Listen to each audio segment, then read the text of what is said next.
Hello, good morning, good afternoon for everyone. We are just starting our webinar about the Impact Management Toolkit and PRB implementation. We'll give 2 minutes and then we will kick off, but thank you for joining.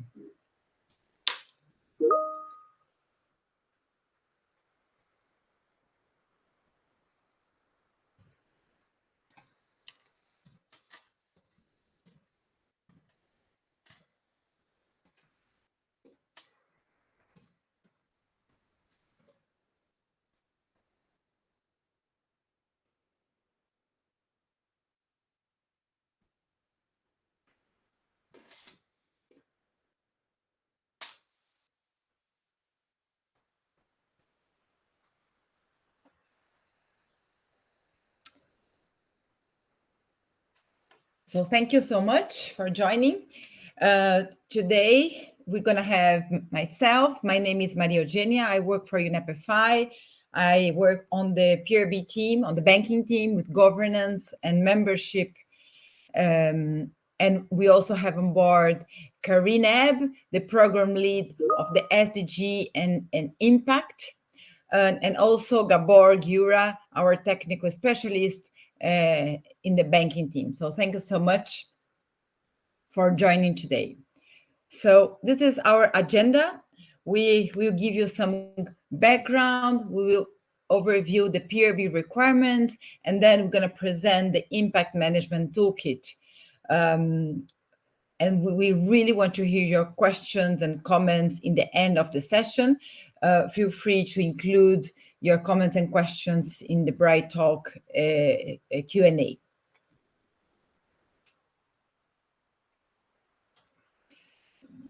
So starting our conversation, so what's our background? In 2015, we launched the first framework for positive impact, trying to reconcile economic, environmental, and social objectives. Then in 2017, we launched the Principles for Positive Impact with many banks engaged in this process. And then in 2019, we had the Principles for Responsible Banking. Right now, I would say that we are all connected. We improved our framework and how we see how banks can manage their impact. And we see everything as a process. Today, we're going to launch the protocol and the toolkit, but what I would like to say, we are not starting from zero. We are really taking advantage of all this knowledge that we built on since 2015. So this is a new impact management illustration to connecting with the theory of change and our understanding how banks can manage their impacts through their operations and through their portfolio. We understand there are some drivers for the impact management. So what are the policies that we have in place, the stakeholders' expectations, as well as the risk and business and opportunities for social, environmental, and governance context.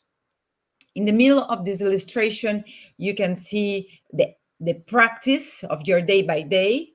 So how you manage your portfolio and your financial flows, the client engagement, internal policies and process, and advocacy and partnerships that you set with your key stakeholders. And those actions, they bring some outputs. Because of the actions that you've taken, we are calling these output indicators. And then we have the outcome. So what happened as a result of the actions and the outputs. And the result of the actions, outputs, and outcomes are our impacts. So the positive impacts achieved and the negative impacts avoided. So how they were mitigated or compensated. In the end, here in the PRB, in the UNEP, we expected through the actions from the financial sectors, through the outputs and outcomes, we bring positive impact for the people, for the society, and for the environment. So this is a conceptual framework, and we understand this is the pathway to impact to banks. So of course, when banks manage their portfolio, they don't have a straight impact, but we are really making the point how their actions can promote positive impact. And you will see that all the toolkit we will mention the same terminology. On the other hand, we have the PRB requirements. So when we talk about the PRB requirements, we said there are three key steps, three key initial steps. They are part of principle number 2, impact and target settings. We require that banks analyze their impact on planet and people. And then for that, we have the 4 requirements. They have to determine their scope. They have to understand the context. They have to understand the portfolio composition, select impact areas to measure performance. So when they measure performance for those prioritized impact areas, they can set smart targets. And then we expect that annually banks can measure their progress and report their progress. So everything we have been working at UNEP at the Principles for Responsible Banking is to support banks on manage their impact and cover these 3 key steps. And we have a timeline, a suggested timeline for this initial 4-year implementation period. So I won't cover everything, but you can see the requirements here. So in the first year, in the end of the first year, they have to prioritize at least the 2 impact areas. Then they have to measure performance. And then between year 2 and year 4, they have to set their baseline and set targets. So next year, we will complete 4 years of the PRB. And along this 4 year, we develop methodologies, we develop tools, and also we develop with banks how they can improve the impact management. And this protocol, this toolkit is the result of all this work along these 3 years. And then so in some way, this is a milestone that we are having with you to present the management toolkit and everything that we offer to our members, but also to non-members, how they manage their impact. So this is the context. So I will turn over to Karine to present our toolkit for impact management. And thank you so much, Karine. Thank you, Mauro. And so let's indeed have a look what's inside the toolkit. As Maria Eugenia has pointed out, it's basically a collection of resources that are now available for the implementation of the PRB and for banks to basically manage their impacts. So you can see this diagram is divided into 3 main blocks. You can see on the left-hand side, you have effectively the requirements per se as they come with the Principles for Responsible Banking and as enshrined in particular in Principle 2. That's where the bulk of impact management is encapsulated in the principles. What you see in the middle in blue are basically a set of resources that are generic in nature, in the sense that they do not focus on any particular sustainability issue or topic in particular. So they're not specifically climate change or specifically social issues. They are generic in nature.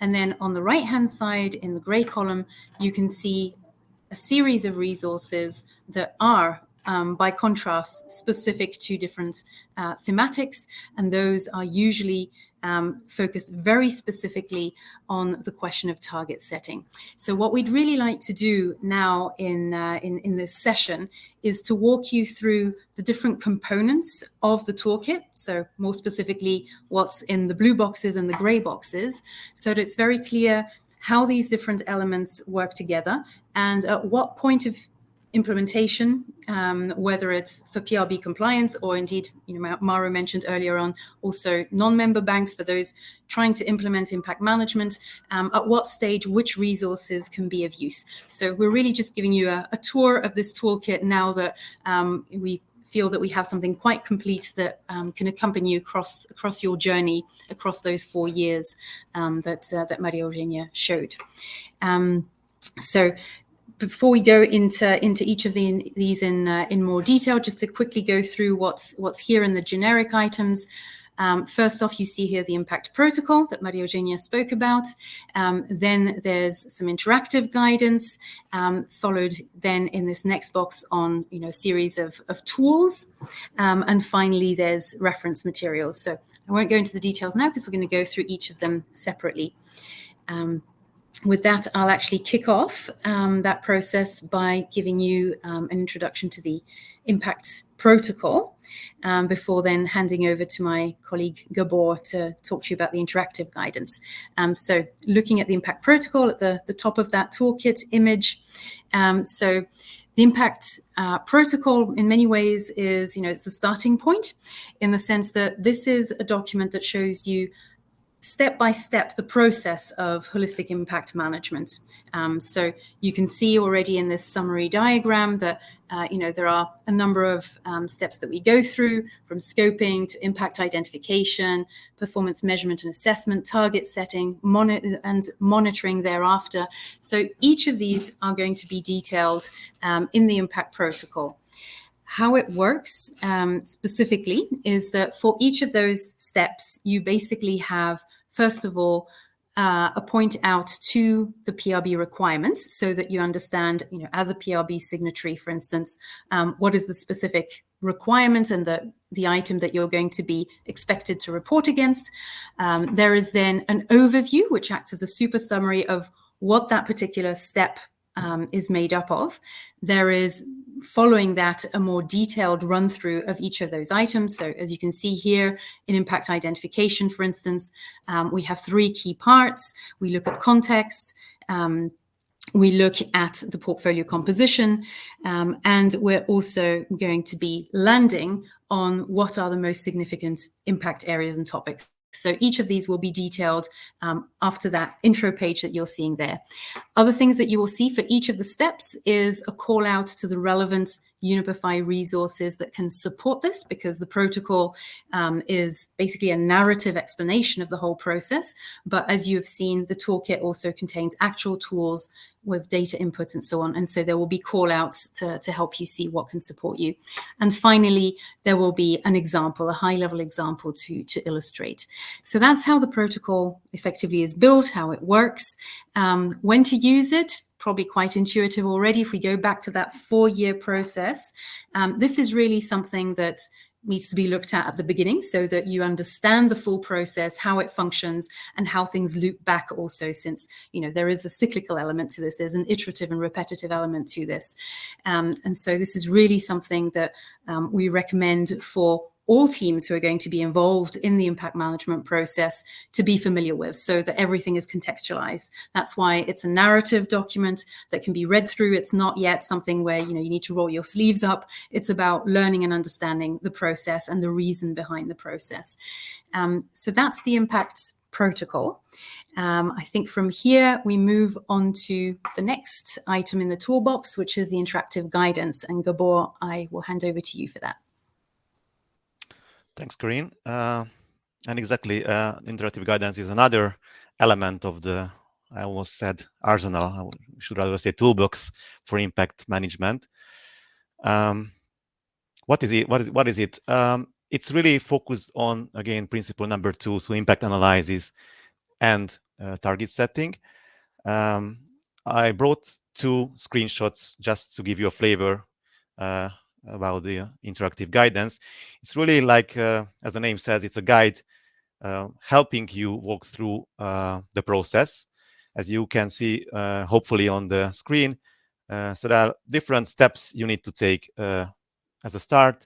Then when you are in the first initial month, then between month 6 and 12, first year, second year, third year.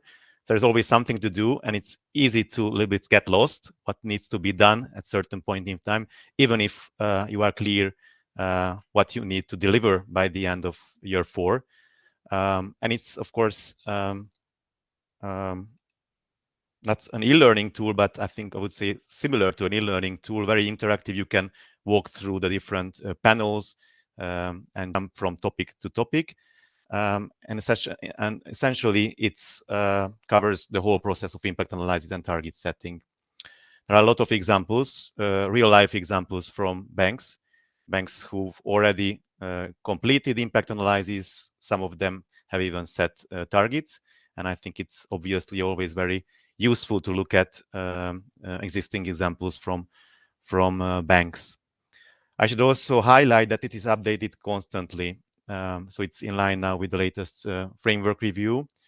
And we mean to, and we intend to keep it up to date also in the future. So you can always check the interactive guidance, and then if you are using it, you can be sure that it's up to the latest PRB requirements.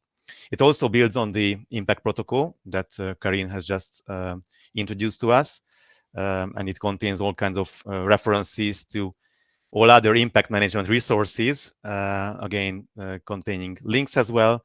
So it will give you, again, an access to all the other tools that we are talking about today. And I mentioned that the interactive guidance already contains some examples from banks, but they are mostly like short examples, like, for instance, screenshots from banks' reports, zooming on some certain elements of banks' activities, be it impact analysis or target setting.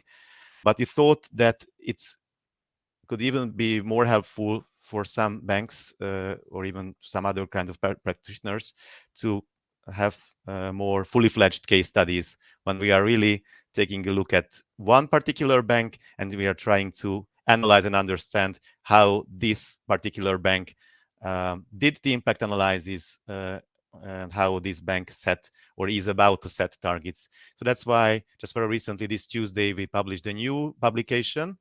You can see the cover page on the screen. It's called Case Studies on Impact Analysis and Target Setting. And we've identified 3 PRB signatories from 3 different regions. And basically, we are, as a case study, going through and accompanying them on their journey. And you can see, if you take a look at this publication, how they've done so far.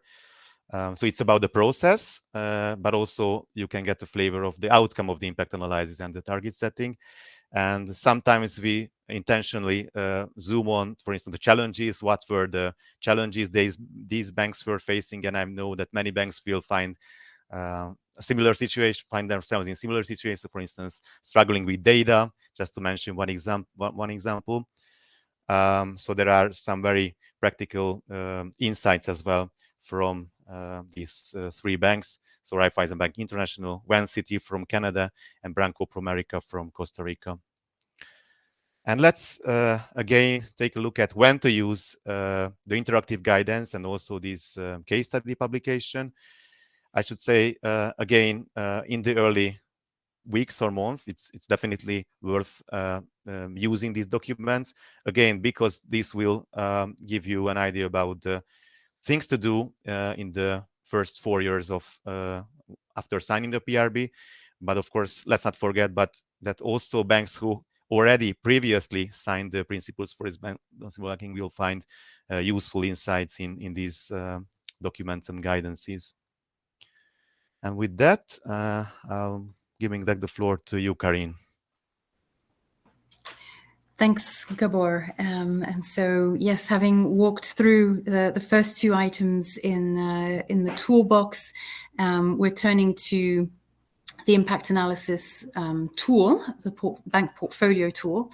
So just as an initial, let's say, contextualization of the different elements in the toolkit, as you'll have noticed, the protocol and the interactive guidance really give you a sense of, the process from start to finish. And as we pointed out, is material that is interesting to look at, at the beginning to understand the whole journey, with, the impact protocol basically giving you the conceptual basis, and the interactive guidance putting an additional layer onto that really gives you a lot more, let's say, practical examples that we can also update very regularly and enrich for you on a regular basis. And that gives you that temporal feeling of, when exactly, if I want to stay within, the 4-year process and have everything done by the end of the 4 year, how does that work? And when we get to the impact analysis tools, this is really when, we are at the stage of rolling up sleeves, basically, which is it's going to be all about really doing the data collection that's necessary, doing the analysis that's necessary, as the precursor to then managing your impacts. So what are we talking about exactly? Basically, the tool is now presented as a series of modules which cover the impact management process pretty much from start to finish. So if you look at the top of this slide, you can see the impact management process as it is outlined in the protocol, and as aligns also with the different reporting items for PRB and what is explained in the interactive guidance. And you can see underneath which modules basically tend to which parts of the process.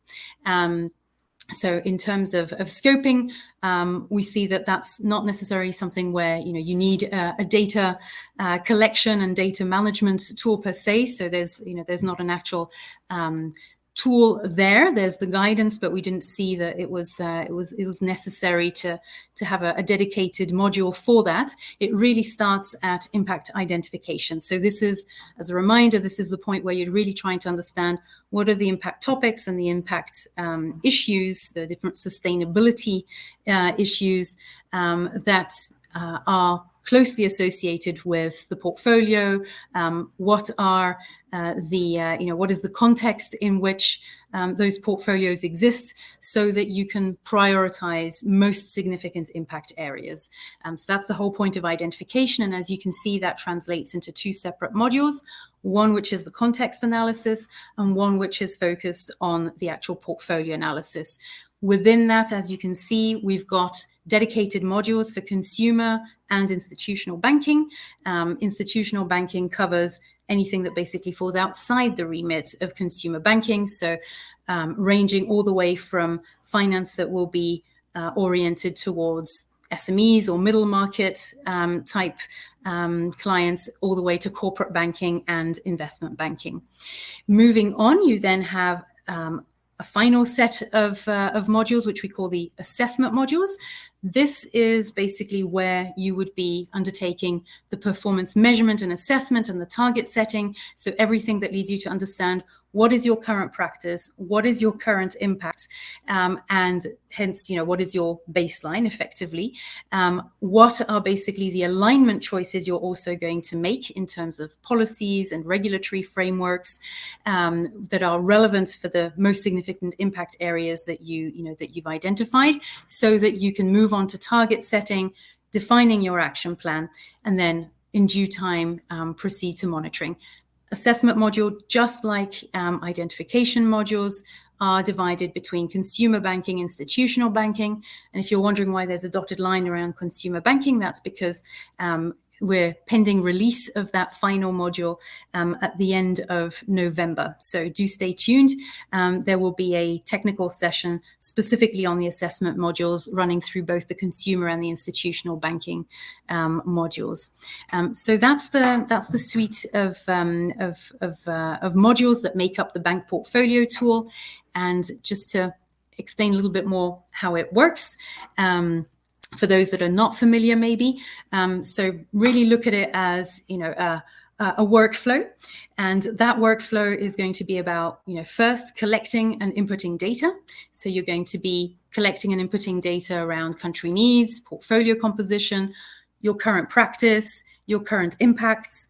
The idea is then there's a series of data visualizations inherent to the tools and also generated by the tools, which will enable you to, depending on the modules, understand your most significant impact areas and topics, that will allow you to also understand where the risks and opportunities are, and to understand interlinkages, very importantly, so that you also understand, if you focus on a particular impact area, on a particular sustainability issues, how is that going to potentially have a positive or a negative knock-on effect on something else, which enables you to deal with things such as, just transition issues, et cetera, et cetera. And finally, of course, the point is making decisions and acting. So setting targets and defining action plans. And what you see in the background is just an illustration of some of those data visualizations that come up and help you do the sense making, basically, of what's in your portfolios and what your current practice is. In terms of when to, before I move on to when to use these, I want to also flag the reference materials. You saw in the toolkit, there's the line on tools, and then there's a mention at the very bottom of reference materials. Many of you are probably familiar with these. There's a series of them, the Impact Radar, which first of all is the collection of sustainability issues and topics that we look at if we want to be holistic, if we want to make sure that we understand the social, the economic, and the environmental. There's a series of mappings, in particular, the sector impact map, which shows typically which impact topics are associated to which sectors and which associations are positives, which associations are negative, or a combination of the two. It's also, inside the mappings, you also have the highlighting of which sectors are key to certain impact areas. And again, that might be key in a positive way, or it might be key in a negative way. These end up typically being priority sectors for action. And then there are also, as part of these mappings, a map of interlinkages, as referenced before, showing how action on one impact area or one impact topic will positively or negatively affect other impact areas. Something that's very important, of course, for you to prioritize, but also then to manage the knock-on effects potentially. And finally, an indicator library, which is a compilation of impact-related indicators and metrics drawn from various sources, some of them indeed generated within UNEP, but many of them outside, which are indicators that you're probably already working with through your different disclosure frameworks, et cetera, et cetera. So the reason for referencing these reference materials is when you're using the tools, for instance, they are embedded. And so they are part of what enable to generate the data visualizations, et cetera, et cetera. But of course, it's also totally possible to not use the Excel files, because the modules are Excel files, and to draw on basically the DNA that enables those tools to make those visualizations and to embed them or to refer to them directly. That might also be part of a process of embedding it in systems internally within the bank as well. So just to show that there's the possibility to also take those constitutive parts and work with them independently. Now, going back to the question of when to use, basically depends on which part of the tool.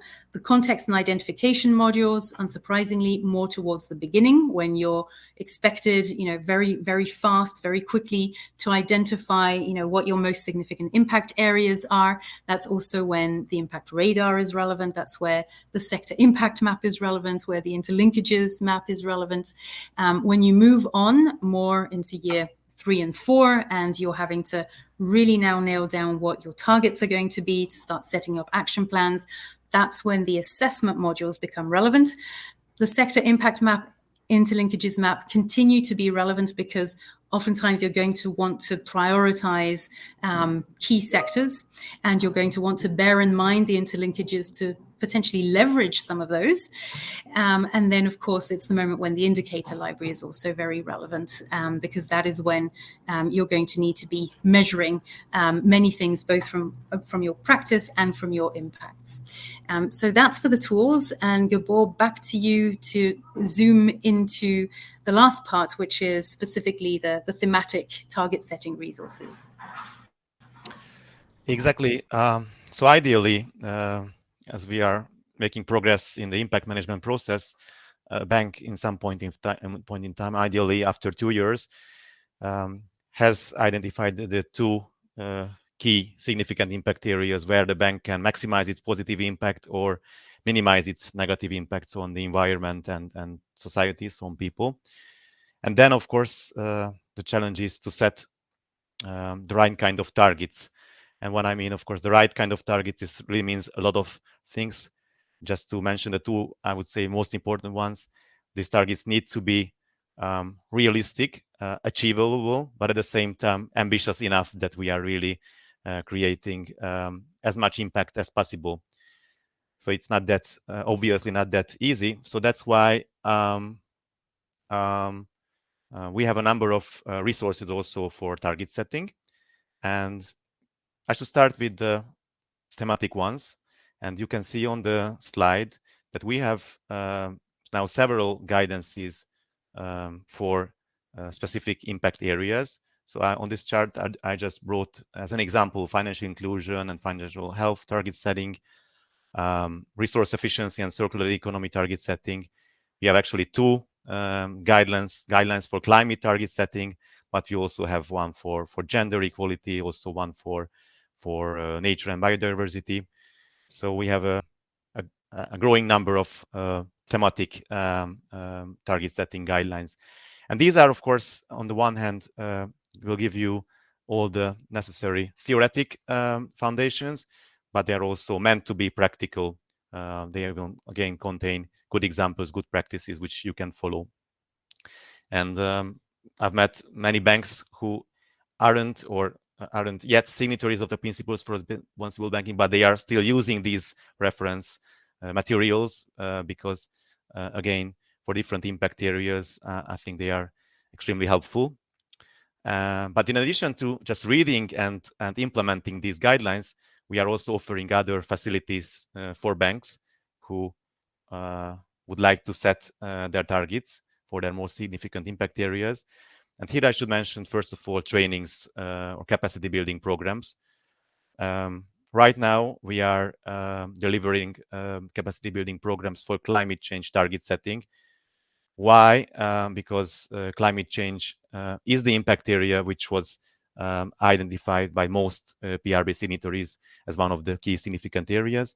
So we are running these climate change workshops, climate target setting workshops in Latin America, Africa. Just today in Asia, we had two workshops in two different Asian countries, and soon we'll have similar workshops about climate target setting in Europe and then North America as well. And after climate, we will be turning to other impact areas. Financial inclusion and financial health is the next thematic impact area.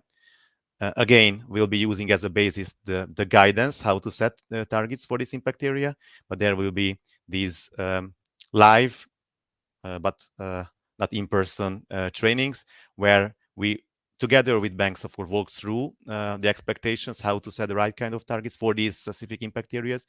But it's also very interactive. Banks can learn, share their experiences, and of course, it's also an opportunity where we can really have a discussion, have the questions, and try to really provide practical answers for practical questions.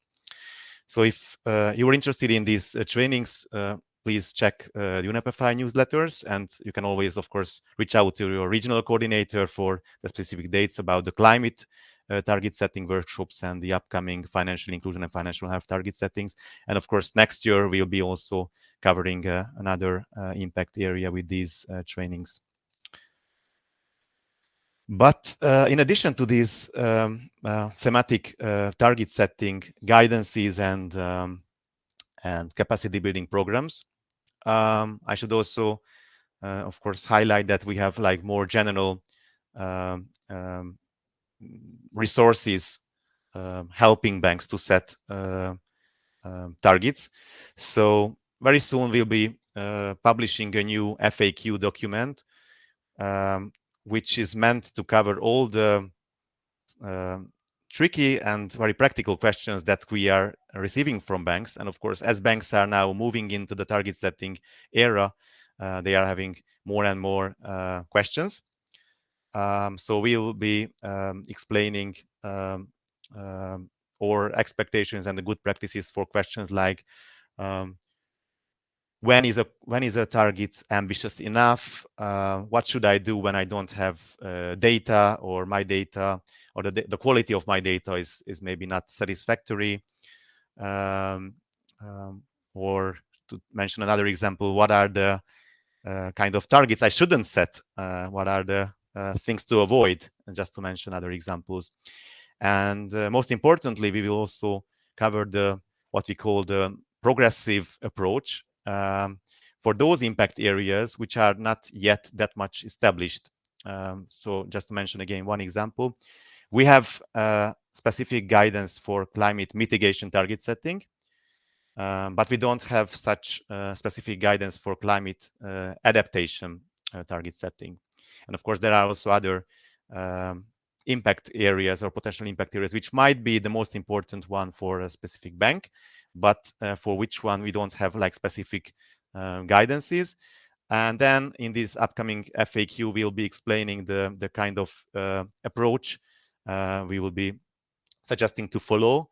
And without explaining everything, well, the approach or approach is that basically in this case, when we don't really know or we don't really have specific guidance about how to set the right kind of so-called impact targets, the bank can always start as an intermediary approach with so-called financial targets or portfolio indicator-based targets, and also engagement targets. And we, of course, explain in the document what these terms mean.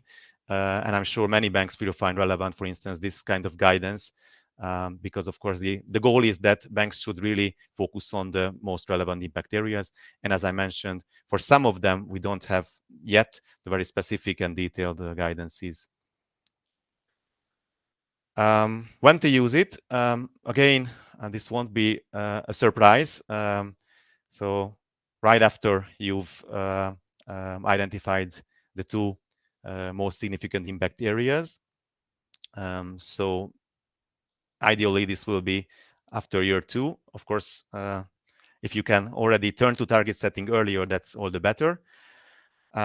So again, when you are after setting or identifying the key impact areas, you should really refer to these impact area specific target setting guidances. Look out for additional workshops, training possibilities, including recorded webinars. We are also having a lot of recorded webinars on our UNEP website. And of course, you can always reach out to us because we are really there to help you designing and then, of course, later on implementing your targets for your impact areas. And finally, we also compiled one, for me, it looks wonderful, very colorful slide about where to find everything. So today, with Maro and Karin, we've mentioned a lot of resources, tools, documents, and maybe many of you, of course, have the question, okay, but where to find those? So the good news is that everything mentioned today is, of course, available online. And we have put in all the links into this slide, which I think will be available after this session for all of you. So we are providing all the links, and you will get access to these tools. I think some of them are only available to UNEP members, but some of them are also available who are not yet UNEP members. And I'm sure these will be useful for both PRB signatories, but many of them also to those banks who are not signatories of the Principles for Responsible Banking. And with that, I think we've just reached our final slide, where we are here to discuss any questions and comments.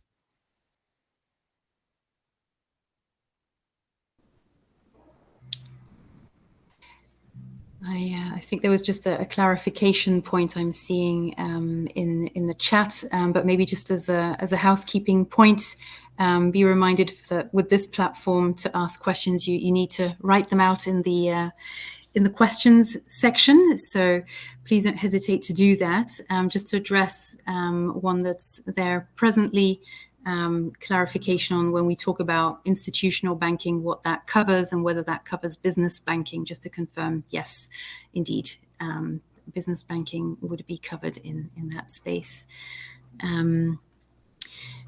Eugenia, Gabor, perhaps there are some questions that we often get or that we're used to getting. Maybe while people are thinking about questions, we can address one or two of those. I think, Gabor, maybe to the target setting guidance that's theme specific. I think there's some additional themes that will be covered, I think, early next year. I don't know if you want to say anything to that. And I'm happy to also maybe say a word on, we often get questions around the tools and whether those might become online tools as opposed to downloadable tools in the future. But I see there are some questions coming in the meantime as well. Yeah, while you are maybe reading those questions, and let me then answer this question about what is coming up. I should just mention maybe one example where there is work ongoing, and I cannot really say a specific publication target date, but there is a lot of work going on with in relation to food, what sustainable food systems, and also there is another, I think, very valuable work about food in relation to the blue economy. So ideally, there should be also some kind of a guidance coming out next year, which related to food systems. And of course, I think this will be extremely relevant in many regions around the globe for many banks. And also, I should also mention that the existing guidances for different impact areas will be updated. These are also like live documents. They need to be updated, for instance, because of the latest scientific evidence, or also because of the kind of feedback we are getting from practitioners from banks. So many of the existing guidelines will be updated, I think, next year. Thanks, Gabor. One of the questions that we've gotten in the chat is, I believe, relates to the impact radar. It's asked if the different sizes of impact topics mean something. I suspect it's relating to this. I can't be sure. Assuming it's this. Basically, we have levels here. So the inner circle is basically the broad categories and pillars that relate to sustainable development. So the environmental, the social, and the economic. So basically, it's the object of impact. So who is affected? Then the middle ring is what we call our impact areas, which provide, the overall objectives that need to be pursued for each of the three pillars. So things like climate stability, things like access, availability, and affordability of different resources and services. And then the outer ring goes into further detail. So if we take that last example of availability and affordability and accessibility of different resources and services, access to finance and financial health will be one example of that. So hopefully I've correctly interpreted that question. I think, Gabor, there's a couple linked to targets and the link to net zero in particular. I don't know if you wish to take that one. Okay, so question says, how does the impact report relate to net zero targets? I'm not completely sure what in this. Of course, impact reports can mean many different things in different frameworks. But I should rather say here that, for instance, in the case of climate change target setting, and especially when a bank is setting targets in line with the net zero by 2050 scenario, which is what we really encourage in the PRB. And of course, it's not just you are setting a long-term target and an intermediate targets for, I don't know, 2027 or 2030. You need to report annually your progress in achieving your targets, especially, of course, all these intermediary targets which come already on the short term.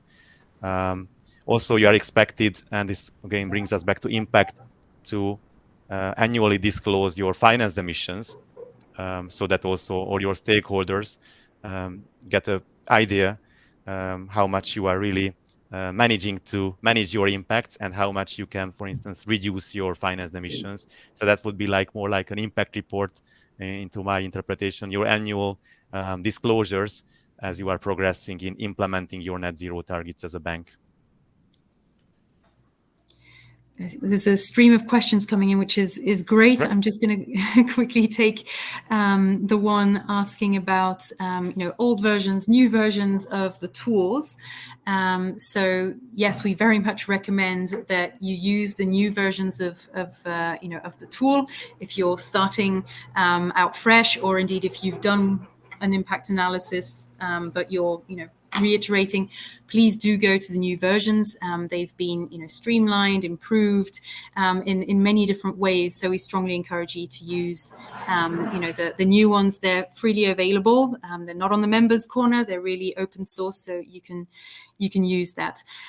You certainly can use the older versions, but you will not benefit of the advantages of the new ones, which, because they're now modular, they enable you to mix and match, and also cover, in a more flexible way, very different parts of your portfolio. So, for instance, to more easily separate out and adapt some of the content around, let's say, SME finance versus corporate finance, for instance. So we do encourage you to switch over, at some point. Obviously, if you're right, in the middle and you've used version 2, maybe you want to finish around with version 2, but eventually we do encourage you to use the new one. I see there's more things that have come in. Okay, so I see a great question about, again, target setting. What happens if the targets are too weak or the targets are not met? It's brilliant and extremely important, I think, now as, of course, a growing number of banks are setting targets. I would mention here two things, and again, Karim, please feel free to add your thoughts. I think it's an extremely important question. So first of all, when a bank is setting its targets, there is always, in the case of PRB signatories, there are these annual reviews, but basically we are entering into a dialogue with all banks every year.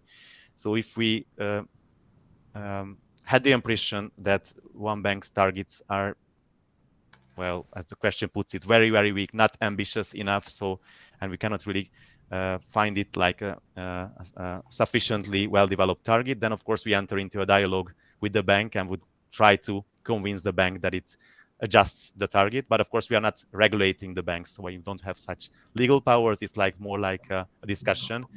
But I should also stress here, I think, the importance again of transparency and stakeholder expectations.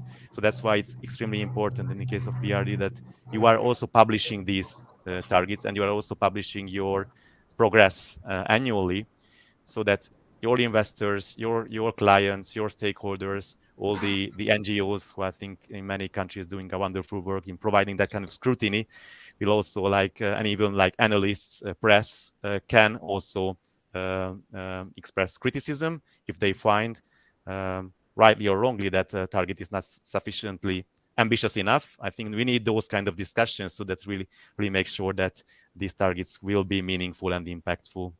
That will be my points for this great question. Thanks, Gabor. I think there's a related question to some extent.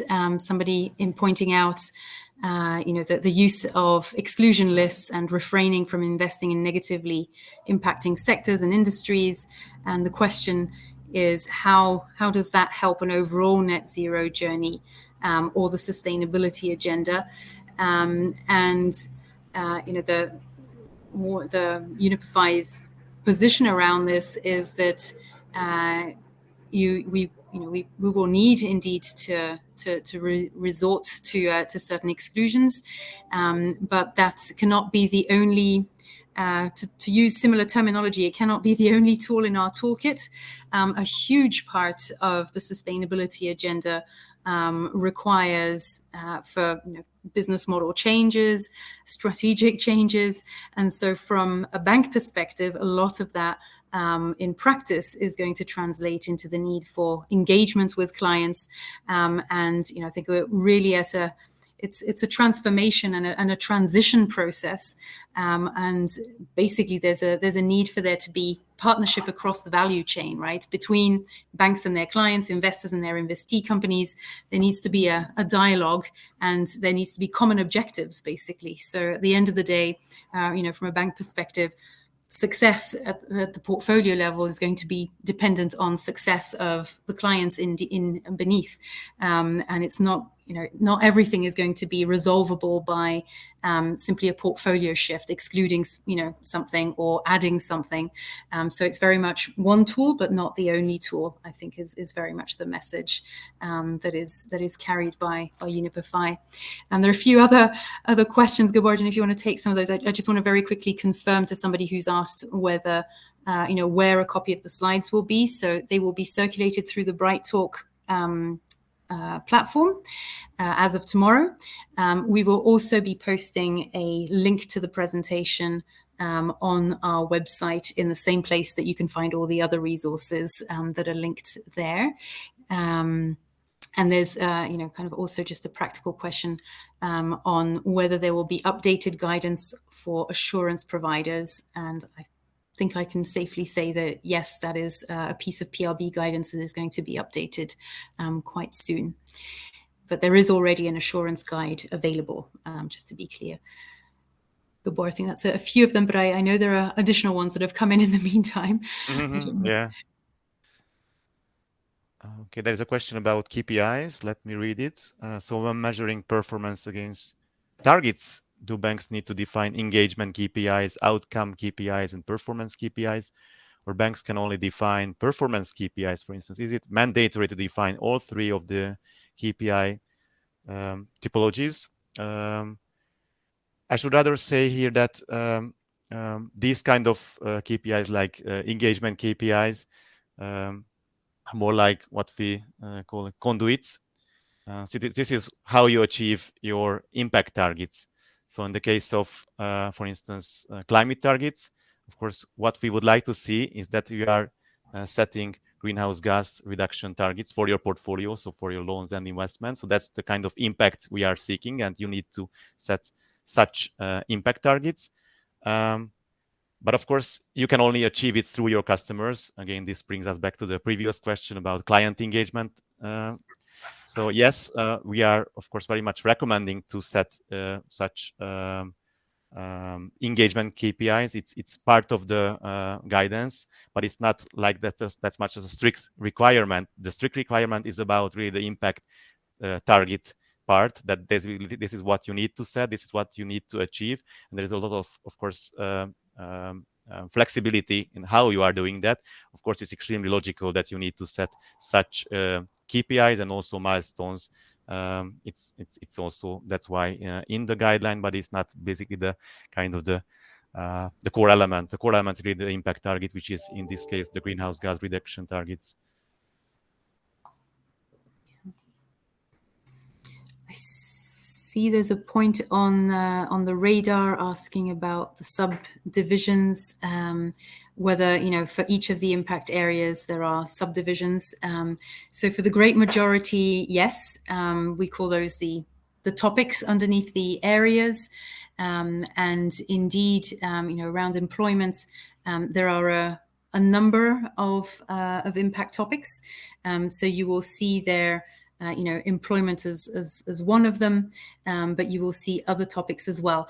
Now, what we don't do in the impact radar is to then go into indicators. That's a separate matter. But for each of the topics, obviously, specific indicators apply.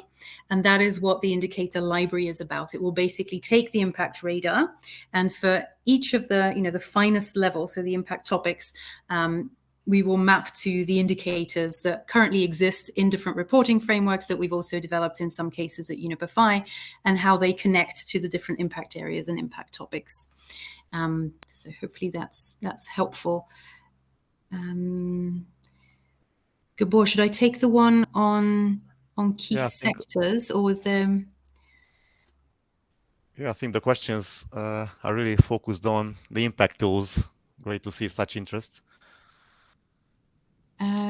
Okay, so yeah, on key sectors, how are key sectors identified, and can the tool be modified, indicating that not all sectors have necessarily been identified as key negative.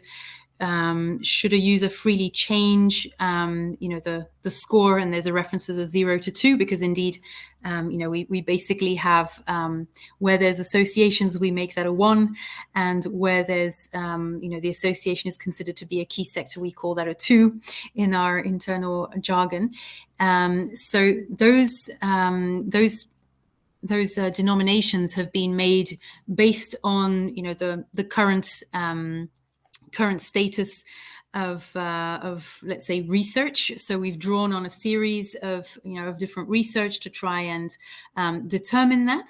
Now there's obviously many different impact areas and topics and many sectors, and so the key sector map is very much a live mapping as well, in that it can no doubt bear some refinement over time.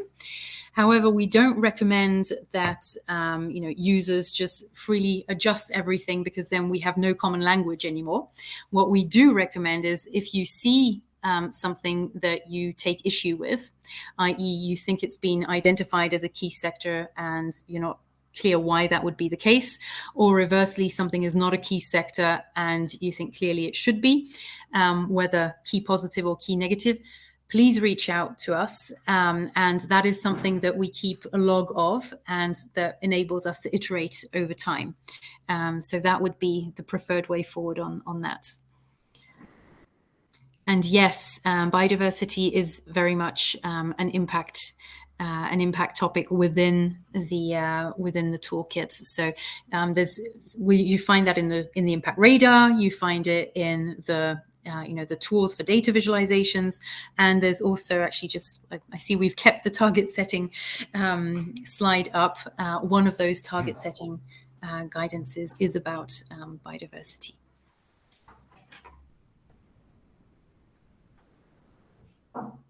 Gabor, have any additional ones come in? I think we might have come around. Exactly. So if there are no other questions, then maybe we should also recap by mentioning again that these slides will be available on the BrightTalk website here. And I think all who registered for this session will get also the link in an email, which is so important because of exactly this slide where all the links are there. So this will really be a probably fairly user-friendly for all of you to then reach all the resources we've been talking about today. Absolutely. And maybe just to thank everybody for your time today.